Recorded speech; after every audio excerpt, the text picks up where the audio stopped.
NCP സംസ്ഥാന അധ്യക്ഷ പദവി രാജിവെച്ച PC ചാക്കോയെ കുറ്റപ്പെടുത്തി തോമസ് കെ തോമസ് ദേശീയ നേതൃത്വം ആവശ്യപ്പെട്ടാൽ NCP സംസ്ഥാന അധ്യക്ഷനാകാൻ താൻ തയ്യാറാണെന്നും ചാക്കോയുടെ രാജി ഞെട്ടിച്ചെന്നും തോമസ് കെ തോമസ് പറഞ്ഞു. ഇതിനിടെ തോമസ് കെ തോമസിന് പരോക്ഷ പിന്തുണ നൽകി മന്ത്രി AK ശശീന്ദ്രനും രംഗത്തെത്തി. പുതിയ അധ്യക്ഷന്റെ കാര്യത്തിൽ അനിശ്ചിതത്വം ഉണ്ടാകില്ലെന്നായിരുന്നു ശശീന്ദ്രന്റെ പ്രതികരണം. നിലവിൽ ഇരുവരും നിലപാട് വ്യക്തമാക്കിയതോടെ പാർട്ടിയിൽ ചാക്കോയുടെ നില കൂടുതൽ പരിങ്ങലിലായി.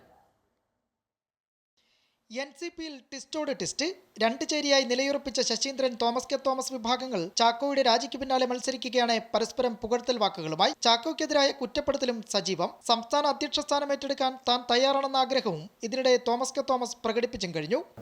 തീർച്ചയായിട്ടും ഏറ്റെടുക്കും, അതിന് സംശയമൊന്നുമില്ല കാര്യത്തിൽ. ഞാൻ പറഞ്ഞല്ലോ, പവാർജിയാണ് തീരുമാനിക്കേണ്ടത്. അദ്ദേഹം പറയുകയാണ് അങ്ങനെ ആക്കുമെന്നൊന്നും സംശയമൊന്നുമില്ല, ആ കാര്യത്തിൽ ഏറ്റെടുക്കും. അധ്യക്ഷ സ്ഥാനത്തു നിന്നുള്ള ചാക്കോയുടെ രാജി ഞെട്ടിച്ചെന്നും തോമസ് കെ തോമസ്. നിലവിൽ NCP സ്ഥാനത്തേക്ക് ആരും അയോഗ്യരല്ലെന്നായിരുന്നു AK ശശീന്ദ്രന്റെ മറുപടി.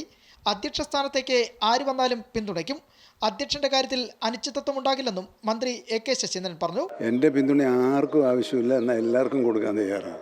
ഭാവിയിൽ അദ്ദേഹം ഓരോരുത്തരുടെ ആരാണോ പ്രസിഡന്റ് ആകുന്നത് അദ്ദേഹത്തിൻ്റെ പ്രവർത്തനങ്ങളെ ആശ്രയിച്ചിരിക്കും നല്ലതോ ചെയ്തു. മുൻവിധിയോടുകൂടി ആരെയും കാണുകയും ചെയ്യുന്നത് ശരിയല്ല. അതേസമയം PM സുരേഷ് ബാബുവിനെ പ്രസിഡന്റ് സ്ഥാനത്തേക്ക് കൊണ്ടുവരാൻ PC ചാക്കോ നീക്കം നടത്തുന്നതായാണ് സൂചന. ശശീന്ദ്രൻ പക്ഷത്തുള്ള രാജൻ മാസ്റ്റർ ഉൾപ്പെടെയുള്ളവരുടെ പേരുകൾ കൂടി സജീവമായി ഉയരുന്നുണ്ട്. അമൃത ന്യൂസ്, തിരുവനന്തപുരം.